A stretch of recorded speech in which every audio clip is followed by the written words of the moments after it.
Who gave the best speech? Was it Larys' full negging of Aemond? Daemon's fantasy of riches to the Gold Cloaks? Or was it Cole's rallying cry to the troops? Let's commit noble suicide. Rhaenyra's first priority is Vhagar. Daemon's first priority is safety of the City Watch. Who's correct? Wait, is Criston Cole cool now? We'll answer all those questions. Yes, he's cool now. And more on this episode of The Joffrey of Podcasts. Very busy. Many important matters require a king's attention. I'm king now.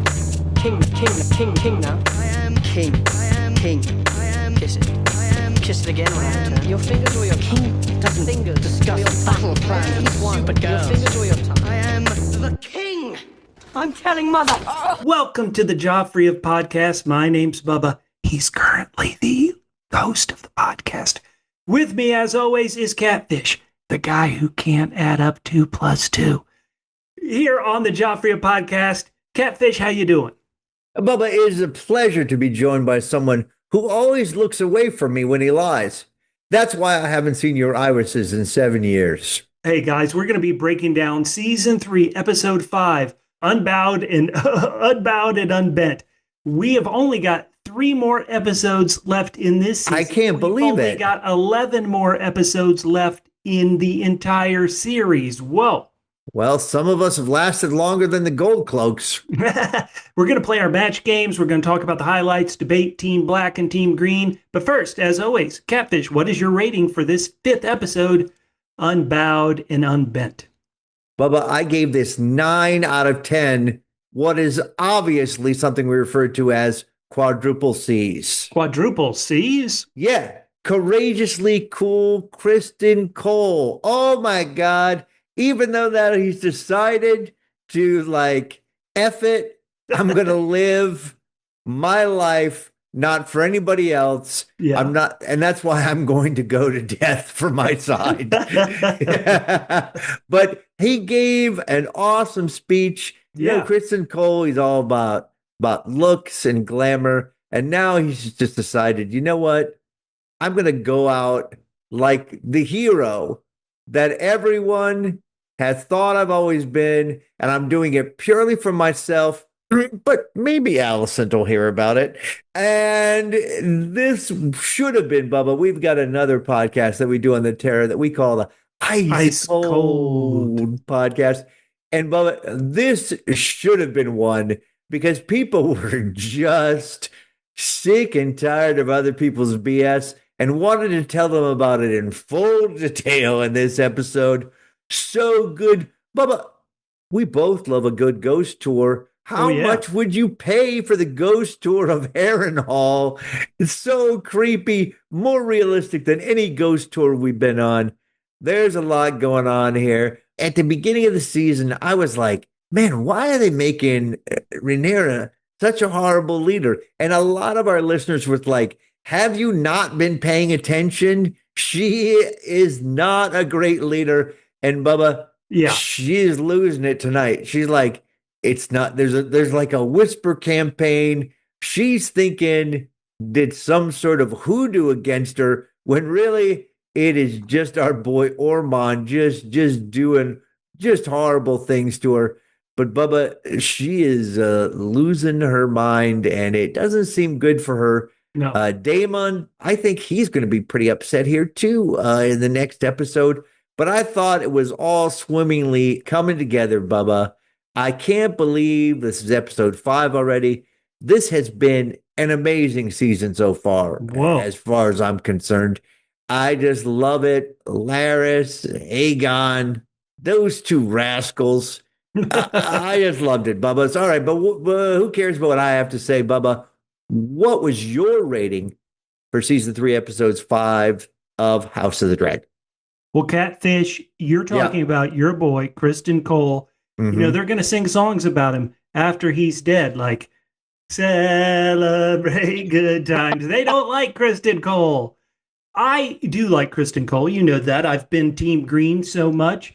And I think this was a great episode for Team Green. So I am also going 9 double B's out of 10. Yeah, double B's, of course. Wait, what? Double B's? Bitchin' brothers. These brothers are bitching about each other. Ah, mom liked him. No, mom liked him. Dad wouldn't let me fight in the joust. Oh my goodness, these brothers have a really, really tough time with each other. But really, 9 out of 10. And you're right, this season is good. And I feel bad talking about how great this season is and how great this episode is by saying kind of failures of the show earlier. We liked season 1, but you know what season 1 didn't have a lot of? Laughs. There was not a lot of happy, silly, fun times, fun characters. Everybody was dour in season 1.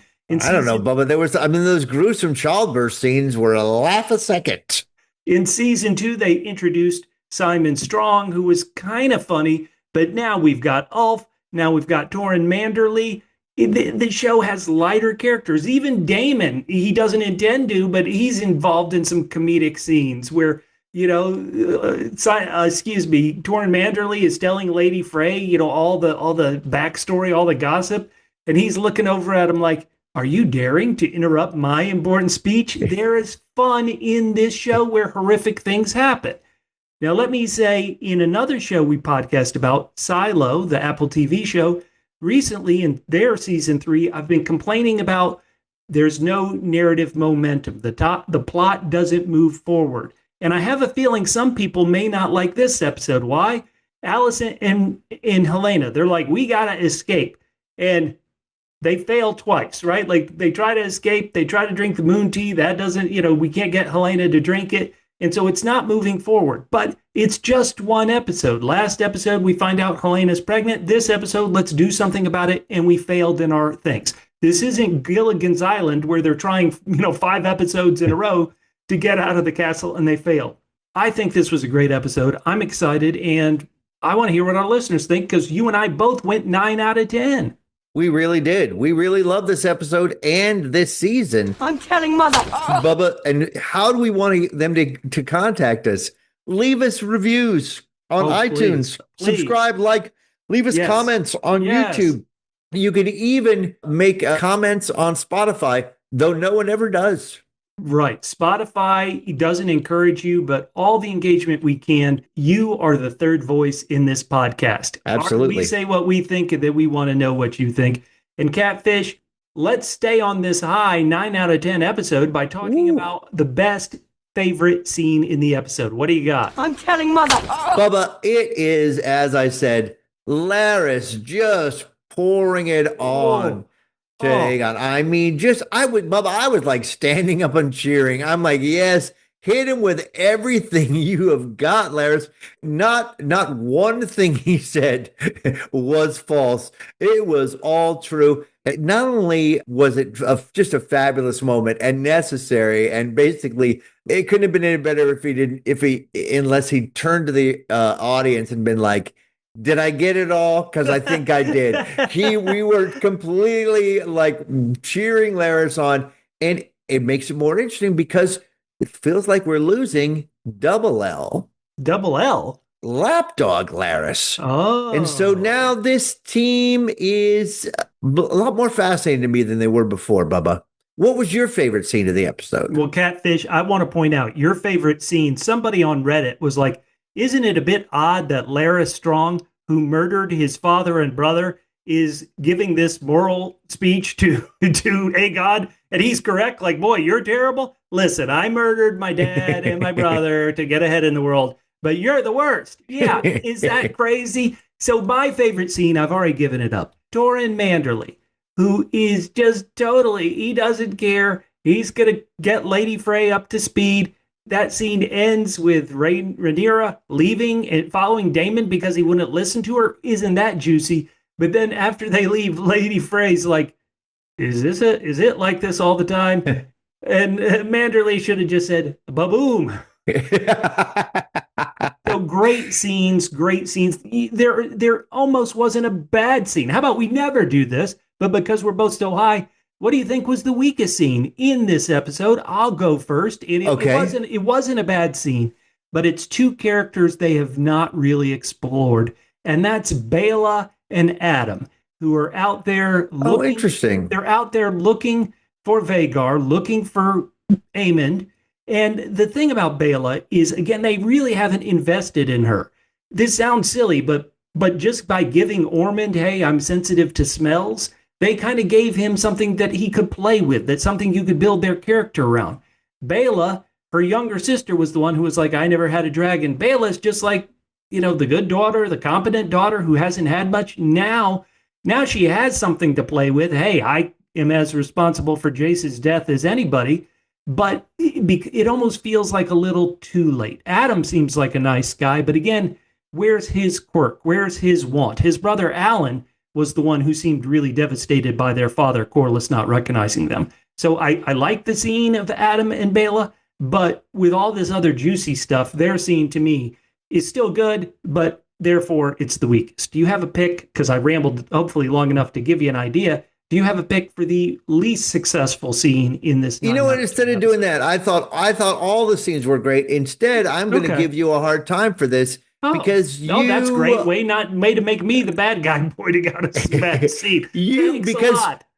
Just because you are forgetting here that we've got two pieces here that will be probably good together, and maybe there's a little romance blossoming, especially because they're related. Your grandfather is my father.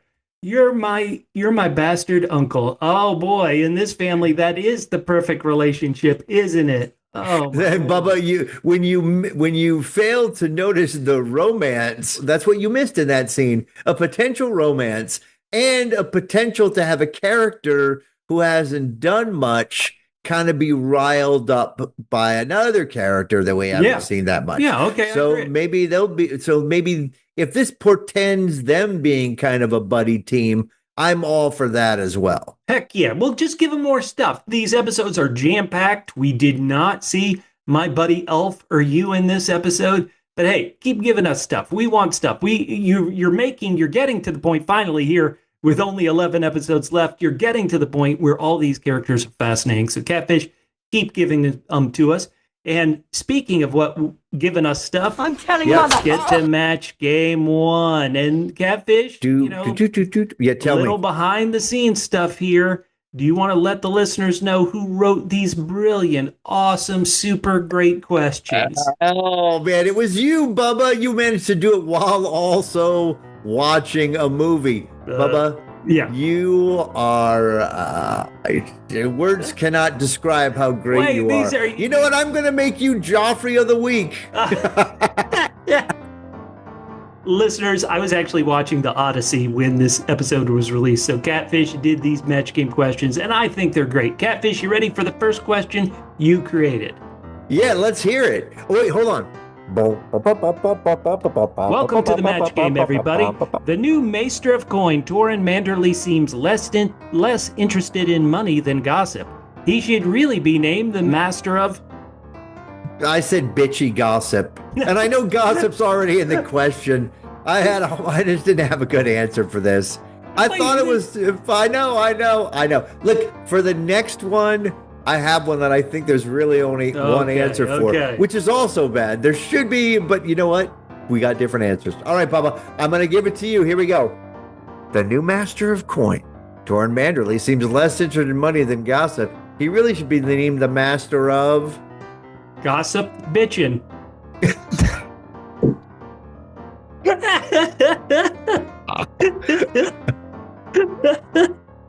Okay, that was... possibly a little bit of us being silly with ourselves, but I thought you would appreciate it. Thank you very much. All right, so thank God we asked this question of listeners, and they actually responded, so we've got good questions. All right, Bubba, I'll read it out and start giving me some answers. Here's Jackson. Get the bell ready. Jackson Kolar. Okay, Jackson Kolar said, the new Master of Coin, Torrhen Manderly, seems less interested in money than gossip. Torrhen should really be named the Master of... tea. Isn't that great? He's spilling the tea. This is great. He's spilling the tea, and there's a lot of tea in the episode. I love it, Bubba. All right, and Nicole Nightwolf Nim says Torrhen Manderly should be named the Master of Tea. Hell Ring the bell. Heck yeah. All of these answers are great. Orange Cane, who's at Orange Cane on Blue Sky, said Torrhen should be named the Master of Shade. Now, this one is great. This one is great. Oh, my God. Albert Godleski says his answer is less to shame Torrhen than the entire rest of the small council, because he says Torrhen should be the master of King's Landing High School. Oh, he's got a burn book. How about Satan Claus? Always brilliant. He says not the master of coin. Torrhen Manderly should be the master of scapegoats. Oh, because that's what he is. And Cam Shay 23 says Torrhen should be the master of gabbing. Gabby. Caro Joso said Torrhen should be the master of the keek. How about the Uncle Q?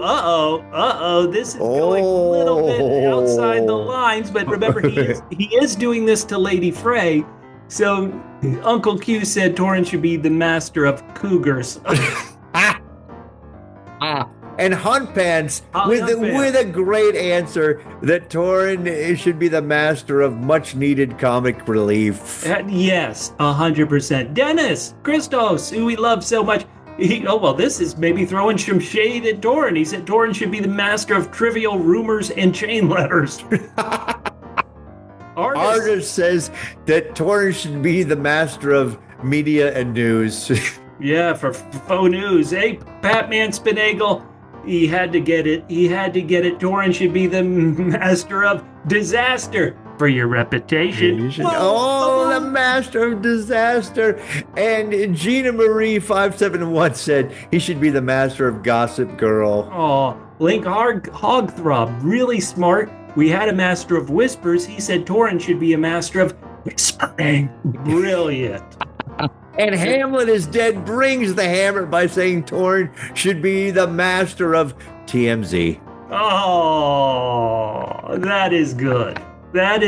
Everybody was better than us, Catfish. Yeah. Our job, we should even stop giving answers because all our listeners are doing great. That would be good. Maybe we should. We really should. We spend so much brain power coming up with a question, then we get to turn our brains off because we're like, thank God we finished the question. Let's go to sleep. It's midnight. Hey, Catfish, let's start into our team rundown. And this was a big episode for Team Green. You love Criston Cole. He starts the episode. His plan is working. He's like, we're going to do sabotage, and they kill a character. I'm not sure they ever said this character's name on the episode, but the character named Peter Piper, Lord Peter Piper, who was sent to get a ferry near Stony Sept. Instead, not a peck of peppers. he got pecked right in the back with a pinching sword. So they're working, but right as Peter Piper left the tent with young Oscar Tully and the Winter Wolf Roderick Dustin, the little kid Oscar Tully was like, maybe we need to do Criston Cole's, give him the same treatment he's giving us. And so suddenly, after this high of where Criston Cole has really caused a lot of trouble and delay to the Riverlands army, afterwards, though, he gets a taste of his own medicine. They drop those, what were they called? The crow's feet? Ouch. Was that horrific? Horrific. Then they say, you're going to destroy bridges so we can't get over. Guess what? We're going to destroy a bridge so you can't get over. Criston, he goes through it this episode. He goes through it, but I'm not sure his attitude ever changed, right? Like he's been in a bad place for a while. He was given, last week he said, I don't have a home to go to. His buddy, or I guess I don't even know how to describe him if by this point they really are buddies, Gwaine Hightower, his Allison's brother, is like, hey, you could come to Old Town and be in our service. Well, you know what? That's the kind of buddy that I want. When he realizes that your plan is suicide, he's like, it's been good knowing you. What a great friend I will remember you as on my journey home. Yeah, at the end, Gwaine is peacing out. Do you agree with Criston? We started at the beginning in our pre-show tease talking about, has Criston kind of become cool? And Criston, you may not agree with everything he did, but let's be honest. He one of the things he says in one of these speeches is, these highborn people have used me up and spit me out. He may have been hot for Rhaenyra, but Rhaenyra wanted a booty call. She used him, and when he's like, hey, let's run away together. She's like, you've served your worth, Criston. You got to stay in booty call role. Alicent used him theoretically to get ahead, but once he said, well, we can't, have you be the queen regent in charge. We need somebody like Aemond in charge. She's like, to hell with you, Criston. Has he got a point? Has he been used? And is that enough reason to say, screw it, I'm going to go out in a blaze of glory and they're going to sing about me, taking out as many rivermen as I could? What do you think? It's cool because he's finally, if he's trying to do something to sort of curry favor, it's at least heroic. It may be dumb, but it's heroic. And I felt like everything he was doing before was for favor. He was trying to be political and not smart about it. And so finally, I think the reason why he's cool now is he has achieved the ultimate that he could be the best Criston Cole he could be, which is a suicidal himbo.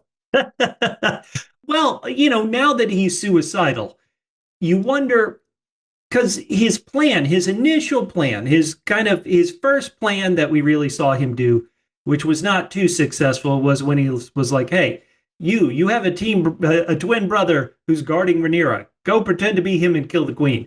It wasn't successful, but it really only lost one man. R.I.P., twins. Then his second plan, it was successful. Hey, I'll storm this castle. Rhaenyra will send a dragon, and then Vhagar and Aemond will come and kill it. Like, it was a perfect plan until the King Aegon screwed it up. So even this plan was working until, at a certain point, the guerrilla tactics weren't going to work anymore. So do you agree with him saying, I'm the best warrior in the land? It's a little slippery here, right? I don't want to complain about the plotting, but it seems to me that Criston Cole and crew, if you're going to burn bridges before people get there, that means you're ahead of them. So at some point, it's not explained quite clearly that they got behind instead of ahead. So I don't know if that's Criston Cole's fault. Were they dicking around somewhere? But the way I think it was is, again, Oscar Tully said to Roderick Dustin, the white-haired winter wolf, he said, hey, let's play by Criston Cole's strategy. So really, they wouldn't have to send a huge force ahead. They could find like their 10 fastest riders and say, hey, Criston Cole is probably going to be walking this path if he wants to stay ahead of us. Go put these traps that'll kill all their horses. And then when you lose your horses, you're going to go real slow. And so then, it feels like the Rivermen totally passed him. Criston Cole was maybe trying to stay in the woods because he didn't want to stay on a big road because he doesn't have the numbers. They're walking through bogs. And they became real slow, and now they are behind. Literally, the Tully and the Rivermen are over the bridge. They burned it. Peace out. I would just say this about their pace. Not everybody was on a horse. So it doesn't matter how many people lose their horses. You're still only going as fast as the slowest person who happens to be on foot. So I can't see that taking out a few horses. Hold on. Criston Cole, we never saw them, so I'm assuming. But the only way this works is you do have to have carts and wagons pulling tents, pulling supplies, right? Okay. Yeah. The Cole's army must have had supplies, even if it's just one wagon. They had to have it. And then if all your horses can't go, and suddenly men are having to pull those wagons or lift everything themselves. I don't know. I'm trying. I guess I'm giving him excuses, but that's the logical way I took the story, which they didn't show. They didn't show it all. I don't want to cause too much trouble, but I was just confused how one group all of a sudden got ahead of the other group, and basically that was the game. Yeah, that's it. It's all over if somebody is ahead of the other person. And can mess with them instead of being the messy. You're now the messer. And Criston says, "Hey, I'm going to take whatever troops are left." It felt like guys were getting stuck on the bog and left behind. Whatever troops are left, they're going to forge the river. That's not going to be good. So they're going to be attacking from behind. They're what? Yeah, they're outnumbered astronomically. This is, unless Vhagar shows up, they're in deep, deep trouble. That's the reality of it. And somebody who also wants Vhagar, let's go down to Tumbleton. There's really, I think, only one scene with Ormund and our boy Bold John Roxton, and of course, little Darren. And what did you think? Ormond's got a great scheme. He's got people in King's Landing, former troops, former Green troops who were told to stand down when Rhaenyra came. He's paying them his own mint, Catfish, to sabotage the city. And then, well, essentially, he's doing the same thing that Criston was doing. Yeah. Right? Yeah. I mean, it's just like certain wars or situations that I won't go into right now. But essentially, the Gold Cloaks have to be right at all times. And the people coming after them only have to occasionally be right for them to cause disaster in the city. We've already seen it in this franchise. People are pointing out that what did the Sons of the Harpy do to Daenerys when she took over Meereen? They did, guerrilla evil tactics to cause unrest in the city, and that worked, admittedly, until it didn't. This right now is really working. He's a cousin once removed to Darren / father figure. What did you think of this game of Monopoly they played? Are you upset that, like me, Ormond, when he loses, just tosses the board and says, F this? What do you think about this? I mean, that guy is real tough to read. And then he's like, don't ever apologize for winning. But it's more just like, except for when you beat me. Don't ever apologize for winning. Just never beat me again. Exactly. Last week, you were very high on Ormond. You still like him? You still like his chances, even if we don't know exactly what his Tumbleton move is yet? As I said last week, he delighted me at the beginning of the episode. And then when he turned like very dark, I started to get some really, really bad, disturbing vibes about him. And so I think I've turned on Ormond. He had one he had one episode in the light as far as Catfish was concerned, and now he's just a bad, bad man. Hell to the yeah. I completely agree. So, listeners, we're going down this team rundown. You let us know how you feel. Let's get to your favorite group. It was, or at least the pair that provided your favorite. The Triarchy? Oh, sorry. No, your favorite. Well, they did kind of help out by apparently rescuing our boy Tylan Lannister. But it's Larys and Aegon. These two can't get along. And I'm going to do, Catfish, a dramatic reenactment of Larys after his first scene with Aegon. The scene ends with Larys going, ah. And then, oh man, I hope people are watching this episode, because if you're listening, you are missing something beautiful. Okay, well, how about this? I literally transcribed this because it's so good. Larys off the top ropes. He just goes, all this time we've been together, from the moment you were injured, in fact, flying drunk into a battle that you were not invited. You've done nothing but whinge and self-flagellate with a tenacity I find astonishing. Then a couple seconds later, you could have risen to greatness, but instead you've trampled your birthright in the mud. You've lazed, reveling in mediocrity, effing insight, and drinking yourself into oblivion with your sycophantic friends. You are a terrible king, but worse than that, you are a terrible man. That's the king Larys is saying this to. Okay, I've said at other times, occasionally it is good to neg, but what's going on here? This is incredible. I mean, this is by the way, he has completely escaped with this guy, and Larys's life and livelihood are tied to him. And so it really you just know that it was because of that sigh. He's just like, no longer can I hold my tongue. And in fact, let me get everything. I'm surprised he didn't end it with it, and your breath stank. Because he just piled on top of him. Your ear looks like an inflatable donut old people sit on to help their coccyx. I mean, whoa. I mean, he is do you think now? Some people have suggested that this is a tactic. Is this a tactic to kind of force Aegon to man up? Even it didn't really work because the next thing we see Aegon, he's like, "All right, I give up. Get us a ship. We'll get out of here." Why did Larys do it? Was it emotional? I'm sick of your whinging, or was it strategic? I mean, why can't it be both? But I think it's more emotional. He's just like, look, I just can't. You're going to get us killed. He's going to get him killed. Yes. He's lucky he hasn't died so far. So he's just got to speak the truth, and then the chips fall where they may. But like, okay, maybe he's going to end up killing me later on. But like, I just need to survive that long. And, Larys has two choices.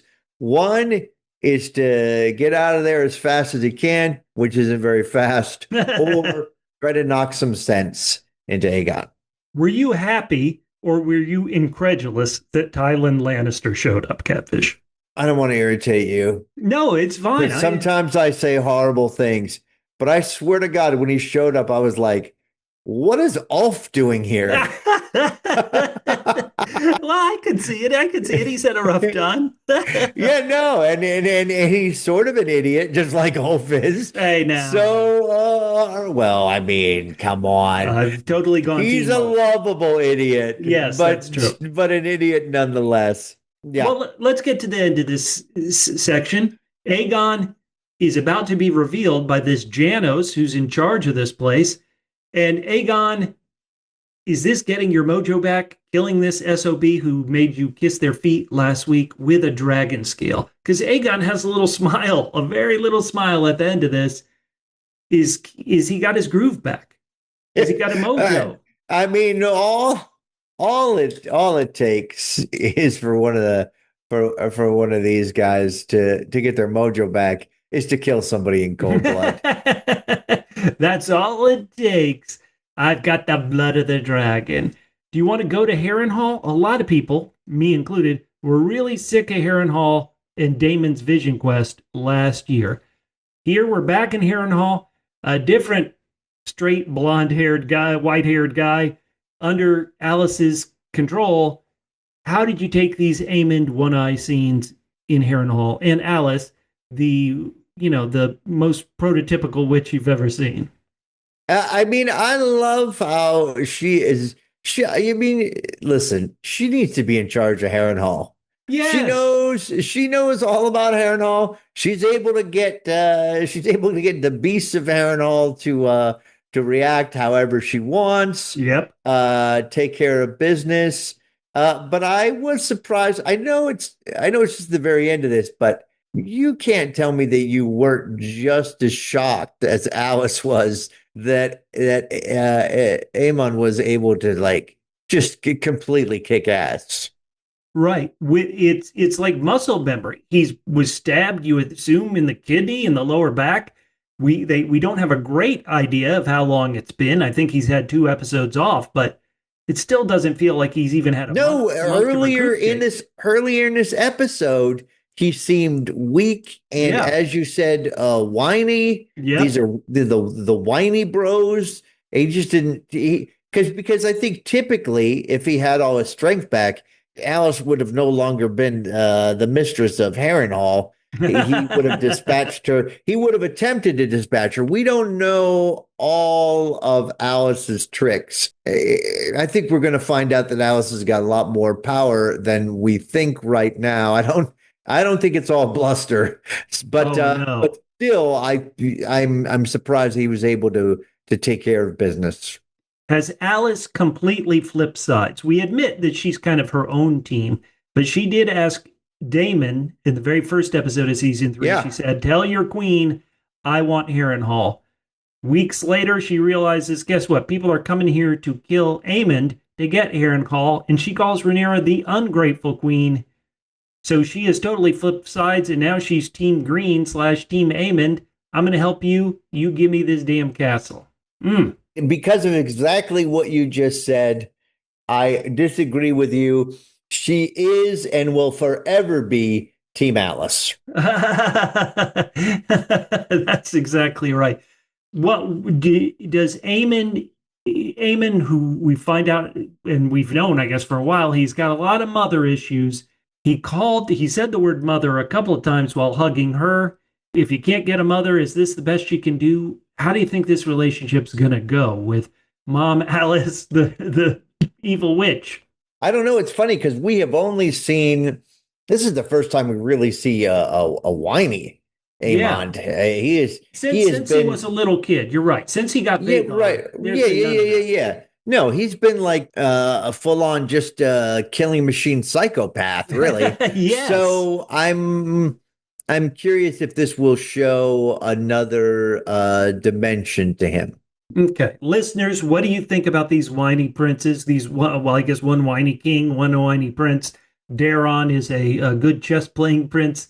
Yeah, go down in those comments. They're all yeah. Don't forget whiny / murdery.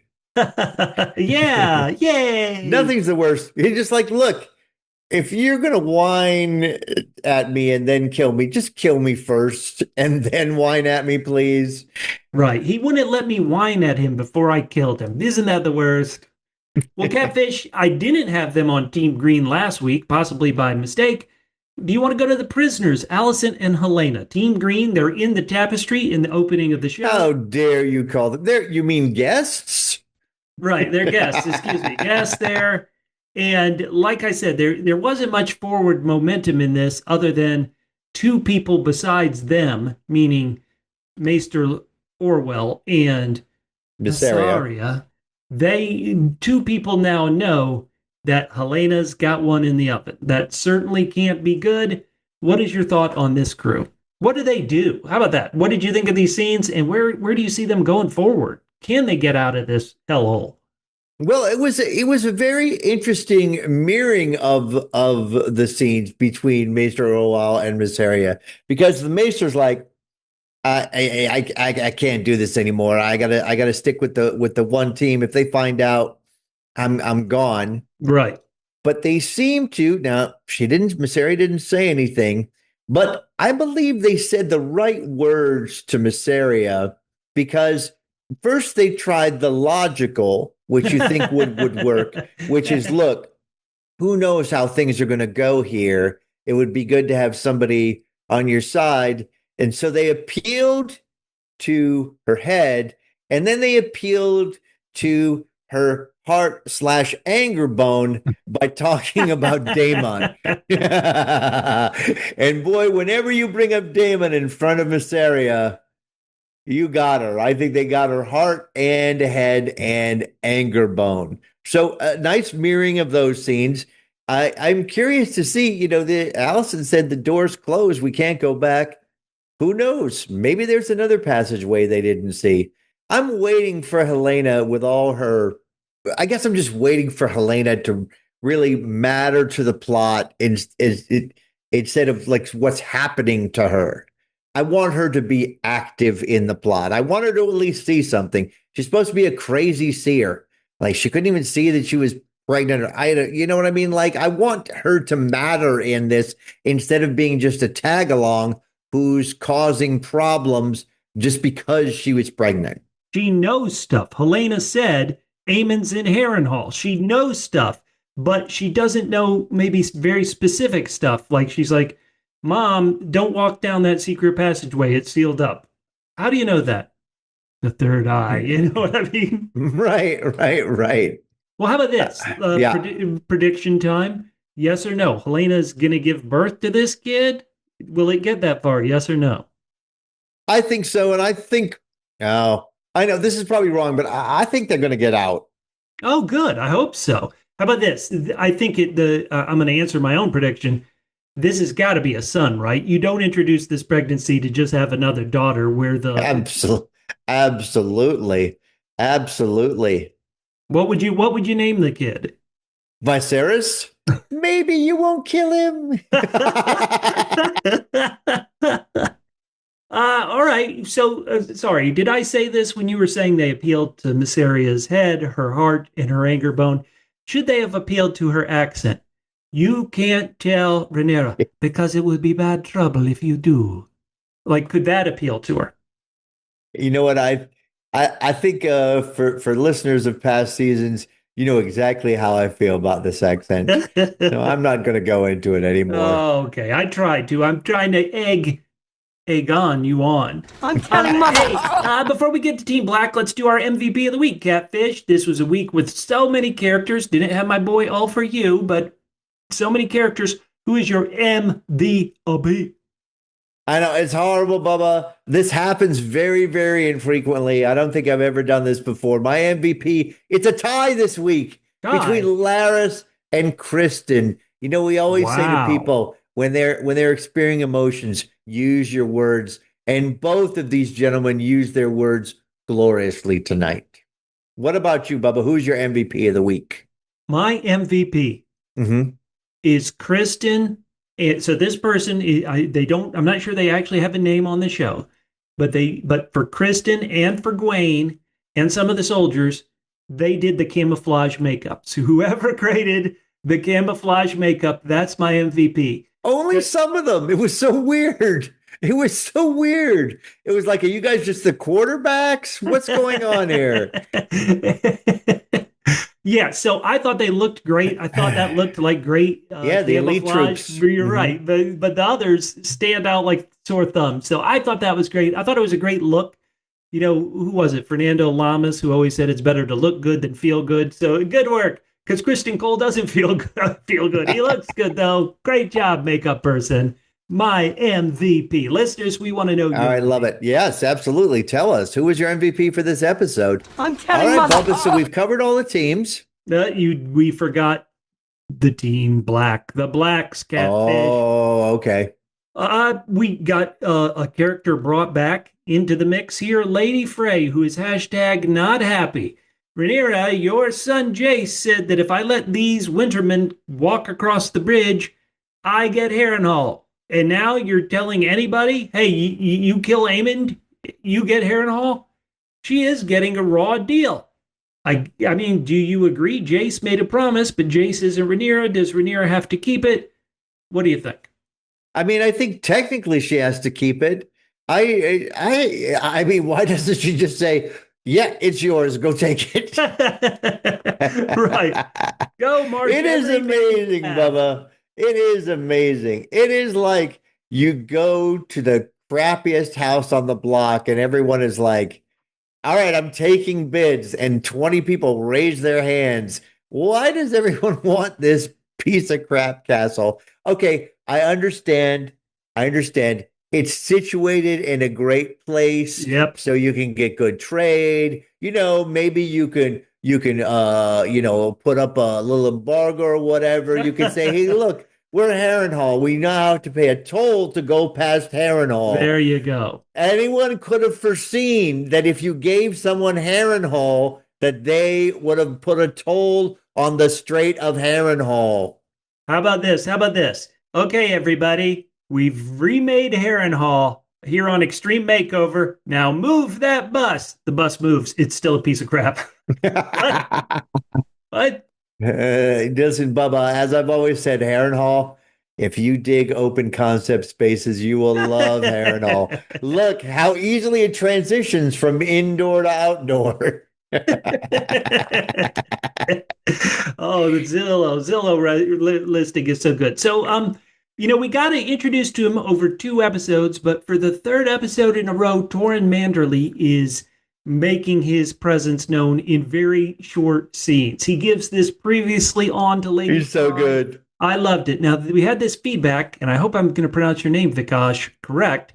But Vikash wrote, Torrhen Manderly, he believes Torrhen Manderly is, who, once again, his family is from the north. He's a second son, theoretically, down in King's Landing to make a name for himself. But Vikash writes, Torrhen Manderly serves the Starks, not the Targaryens. The Northmen have always been more loyal to Winterfell than they are to somebody in the Red Keep. Do you think he is a cunning politician in just fooling our girl Rhaenyra? What do you think? Do you think Vikash is right here, Catfish? I think that's a great idea. But what I think really happened was, sure, the Manderleys aren't big for the Targaryens. And what they said to themselves, what's the best way that we can sabotage the Targaryens? Let's send them our idiot son Torrhen. He'll enable attacks. Everybody will hate him. I mentioned the fun of this scene, but there's also Daemon. What a pain in the rear end. I mean, this guy, so many times, it's like, okay, I'm going to get on a knee and swear to you, Rhaenyra. And yet I'm certain by not listening, he's leaving without her, I'm pretty sure in a royal area, you're supposed to, I ask for your leave, your grace, right? He just ups and leaves. He's like, yeah, I'll do your little project when I want to do it. What the hell? Bubba, he didn't deny her. He's going to do it when the right time is to do it, not when his queen tells him to do it. Honey, it's a distinction without a difference, Bubba. I'm doing it. I'm not disobeying you. I'm just doing it at a different time, which you commanded me to do it. You told me to mow the lawn, honey, after the game. It's the World Cup. Oh, boy. How about this? Damn, her oldest son, her current heir, Joffrey, is brought back to the castle, and he gets from his mom, I'll see you when I see you. Whoa, she doesn't go see him till it's night and he's asleep. Has she just lost too many kids and she doesn't want to get close to one? Is she just overwhelmed with work? Why is Rhaenyra avoiding her current heir and one of her 3 remaining children? They're still trying to cast whoever's going to play Joffrey, Bubba, because they are such huge shoes to fill. Whenever you're going to have a character named Joffrey, it has to be an extraordinary person. They're still looking. Oh, man. Well, it's the little face we see sleeping is the young actor who actually played him back in season 1. I'm not sure he was shown at all in season 2. And so this means the kid's like 3 years older and hasn't been 3 years since she was coronated. We'll have to see. I don't know. I think Rhaenyra is in a bad place. We're going to get some feedback from some of our loyal listeners who talk about this, but when you bring work home from you is terrible, they always say about, but what if your work is in your house where you sleep? I mean, this is not good for Queen Rhaenyra is all I'm going to say. And it keeps getting worse by let's go into Daemon and the Gold Cloaks. Well, it's not just worse because of that. I mean, no. Again, she needs good people to advise her. Unfortunately, she's the one who's picking these people to advise her, and she's making horrible choices. You get a seat on the council. Anybody who shows up and complains to me gets a seat on the council. I mean, well, you say she chose him. She didn't choose Alan. Like, Corlys just said, hey, son, I'm peacing out. You go sit there. It feels like you're right. She didn't really choose Lady Frey. She's like, I want to shut this woman up. Yeah, come be on the council. Like, you know how we're talking about master of this, master of that? What was Lady Frey's title? Master of being there? Master of getting delicious gossip. Oh, good. And then, but let's get to this. Two of my two quote-unquote closest advisors, because I've gotten busy with both of them, Mysaria and my husband Daemon, are fighting every freaking They hate each other. meeting. Oh, my Lord. My Lord. Yeah. Daemon, he goes and visits Luther, and this is real rich coming from Daemon. Hey, you kind of guys went a bit too far with the violence last week. The Gold Cloaks are upset. They haven't been paid, and we know that Mysaria won that battle. There was food as opposed to paying the cops. Daemon gives them a pep talk. They're back on board until they're taken off the board. And wow. A feast for traitors. Ooh, this is not going to improve the esprit de corps of the Gold Cloaks, Bubba. Oh, my goodness. And it also shows us, that maybe you hadn't assumed this, but I assumed that this was a much smaller group of people causing trouble. For you to get 8 gold cloaks. I mean, maybe you got them one at a time, but that entire place was cleaned out. Oh, I mean, he shows up. Bubba, I didn't even realize, because whenever we've been in these barracks before, they've been chock full of people. I didn't realize that it was actually their barracks. So when I saw them against the wall, I'm like, it's a good thing they closed in on that one face. Otherwise, I wouldn't have realized that these were the gold cloaks. Holy cow. There is a lot of people ready to cause trouble. No, you said it. This is not just the Hightowers have a couple of, former soldiers who are willing to turn cloak. I think they have to have some members of the Gold Cloak who were also who were Team Green, who said enough of this. I mean, whoa. And also, if you're not getting paid, hey, somebody will pay me. Yeah, it's a gold coin with some face I don't recognize on it, but that's gold. And all I have to do is kill my boss. I think that's certainly a possibility. Ooh, all right, Bubba. Well, all right. Well, so we only got one small, tiny team left, and their name's appropriate because while they're dragons, they're also seeds. The dragon seeds. Well, Adam is a dragon seed, and we already talked about this. Baela, she understands that she has fallen out of favor with the queen, and at this point, she's talking, I'm just going to be married off without a thought. Well, you know what? Maybe she'll get to be called Ms. Vanilli.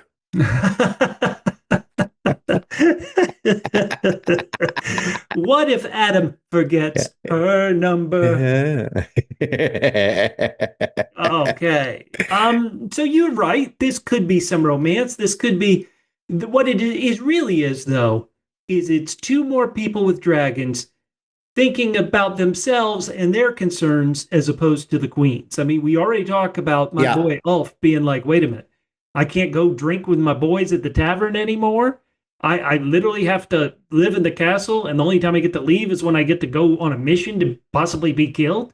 You've got Hugh, who's got his own concerns. Hey, I need a place to live. Oh yeah, and my wife is in a city held by the Hightowers. Yeah. Now you've got, once again, your stepdaughter or daughter-in-law. Sorry, I'm so confused. Baela is her stepdaughter. Okay. Daela is Rhaenyra's stepdaughter, and Baela's like, I'm going to get screwed over by the queen. I mean, the Team Black had a real high a couple of episodes ago, and now it's like, what have they got? I mean, this is trouble. I'm telling Mother. All right, Bubba. So all the teams of the week, we've talked about them. We've got green, we've got black. You know what? And we really have misbehaved. So we keep adding new teams instead of voting green or black. This year, we've also voted Team Rivers. That's Alice. Team Rats won one time, and Team Triarchy. So Bubba, let's stop this. This is stupid. Right. It's supposed to be it's Team Green or Team Black. That's why this week I picked Team Buddy Comedy. That's right. Larys and Aegon. I wasn't really feeling their storyline before this episode, and now I am all in. You brought this up earlier, like this is the buddy road show that we needed. So, Bubba, I'm on Team Buddy Comedy this week. Well, they are both members of Team Green. Does that mean you are Team Green, or is this a subset team? No, it's the TBC, Team Buddy Comedy. Sure, Bubba, Team Green Buddy Comedy. I picked one of the teams. All right, Bubba, there were two choices.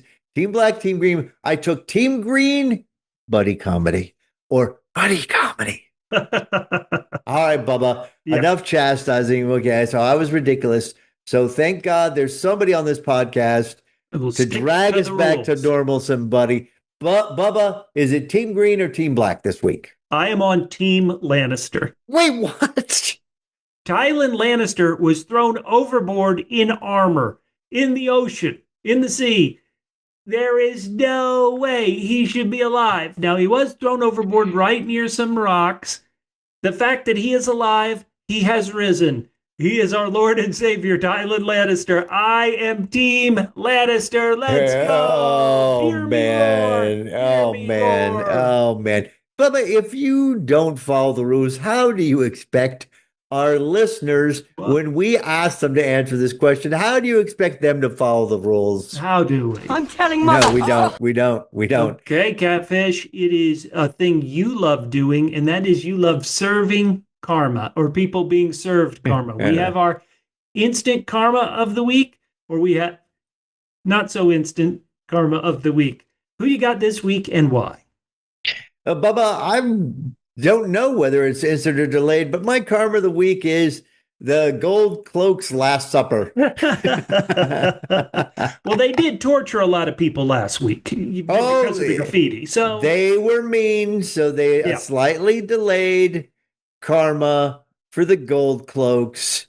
Wow. That was something special. Great ending to the episode, Bubba.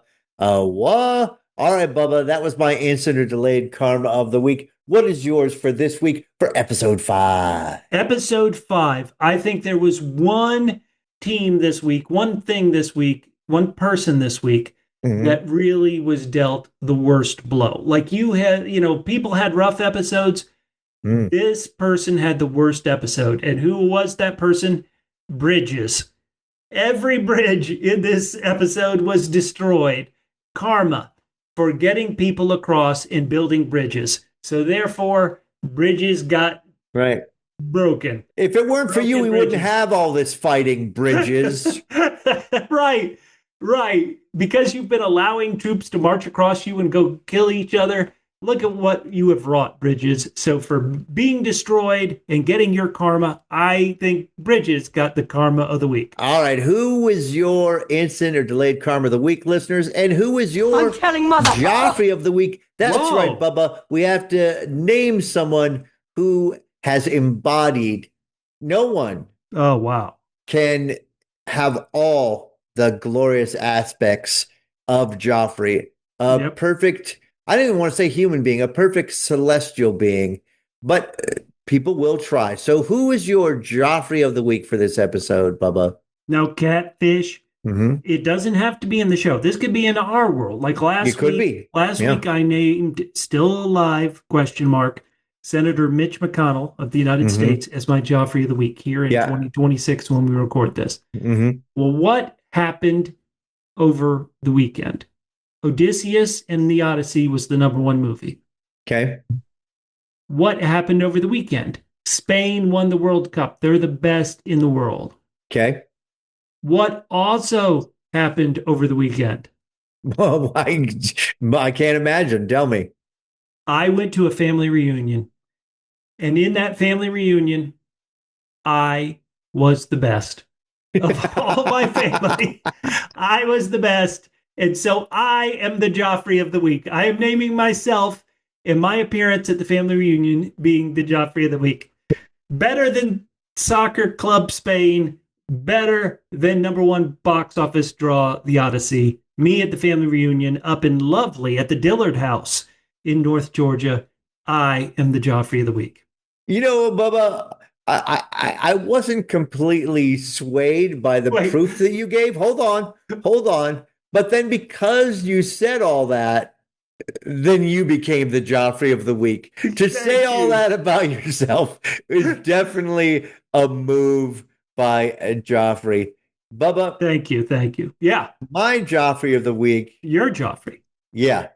Is Ladybug's R.I.P. Oh.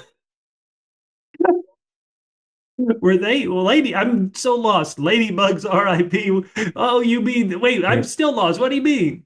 Bubba, all I'm asking our listeners to do is to look up 3 words. 3 words. Lindsey Graham Ladybugs. Is that a safe search? Is that going to be safe for work results, Catfish? No, they will not be. Okay, all right.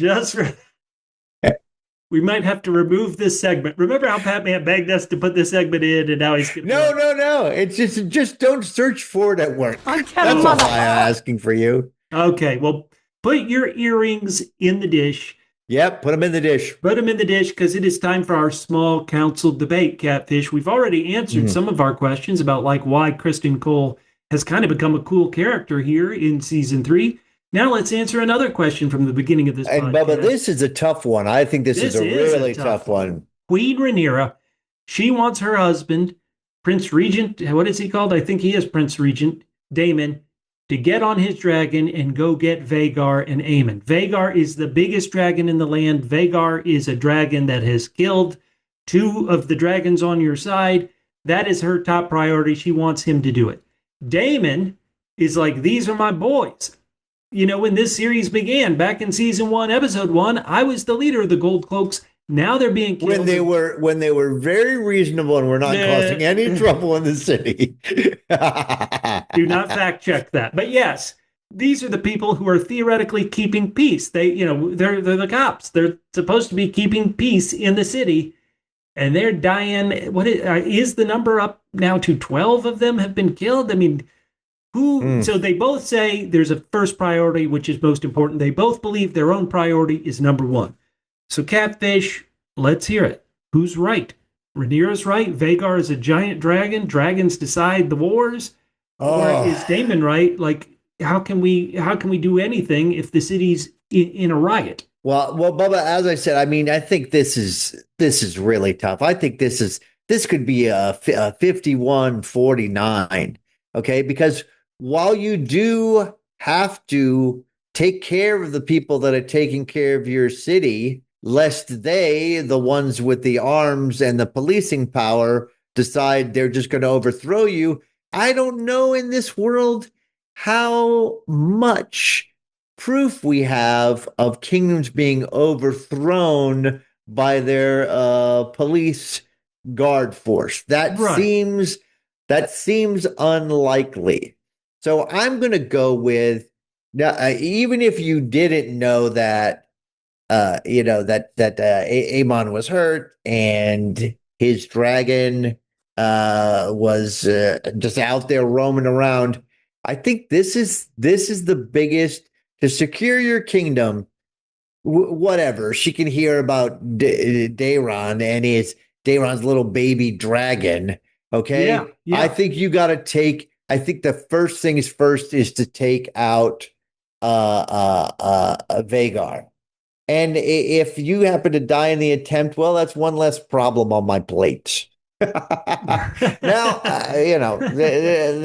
that's all I'm going to say. Even accepting the fact that, like, you got a dragon, you could fly over there fairly quick and take care of it. Like, yeah, what's the big deal about it? But let's put that aside and say you can only do one, even though we know you could do both. I still have to say, first priority, Vhagar, because look, you don't have money. No, you don't have goods coming into the city. You need to get rid of the biggest nuclear weapon. And what is it? Vhagar. If Vhagar's gone, we own the skies, we own the land. What about you, Bubba? Catfish, I hate to be this way, but you totally picked my side, and I agree 100% with everything you said. And that's why I hate it so much. Like, why am I agreeing with that? But no, you were 100% correct.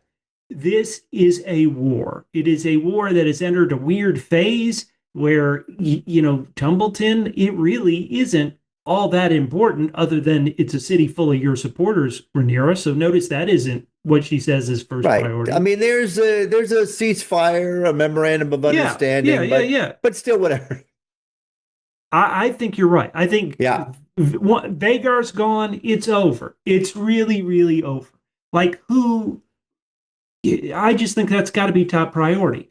And it is not good that the Gold Cloaks are being slaughtered, but at least from Rhaenyra's point of view, there is probably a good chance that this is retaliation for their terrible, brutal tactics last week. Correct. And so you're like, let's just let it calm down. And I think that's the logical thing to think. Like, hey, if they don't, beat up the peasants anymore, and as long as there's no more graffiti, it'll evaporate and people will go back to living their lives. So I'm with you. I think Vhagar's number one. And you don't even know where he is. Forget if you knew he was at Harrenhal. Well, he's at Harrenhal, but dear God, he could kill. Who knows how many of us attacking him. But right now, you don't even know where he is. He's got to be the top priority. That's me. All right, Bubba. Well, listen. Somebody out there has to have a good answer that to tell us why both Bub and I are wrong. And we want to hear it. Why is the first priority protecting the diminishing City Watch? All right, Bubba. I'm telling let's Mother. get into the fun stuff. Let's get into House of the Dragon match game 2. All right. Our question is, Ormund Hightower is a psychotic advisor who wants to put his king's face on a gold coin. Are we sure Ormund isn't really blank? Okay,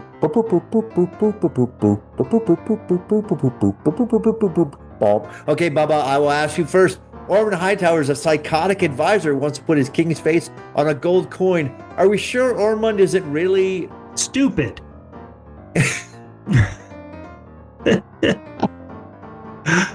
That was a different answer. I thought my original answer of John Barron, not enough people would know. Okay. But my initial answer was, are you sure Ormund isn't really John Barron?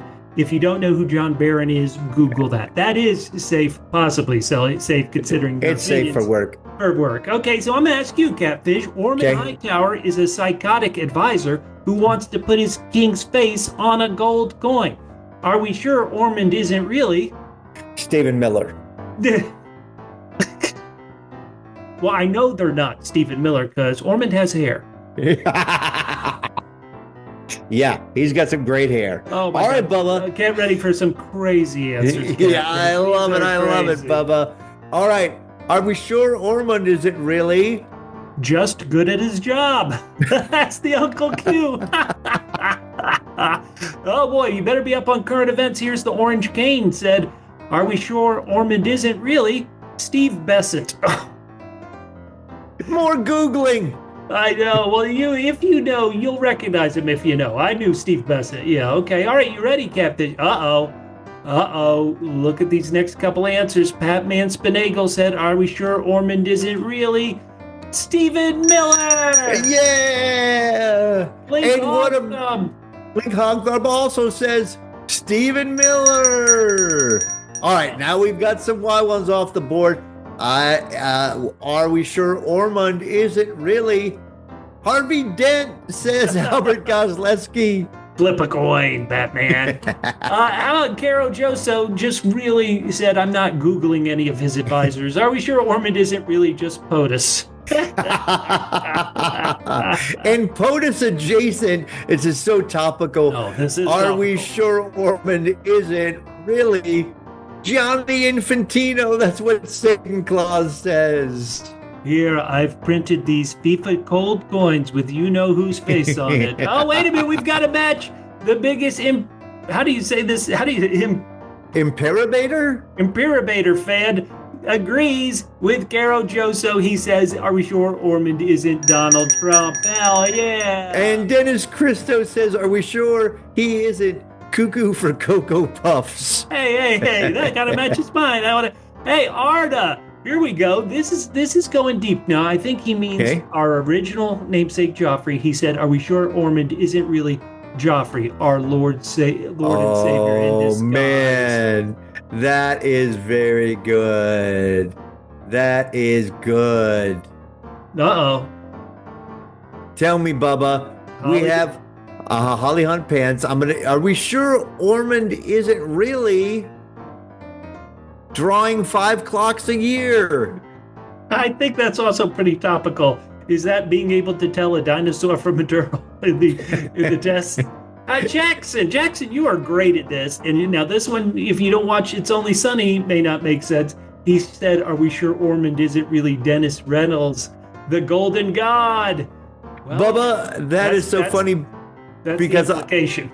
I saw some tweets that had put Dennis's head on Ormund's body, so that is amazing. Listen, I'm not saying this gold coin is actual money, but the implication.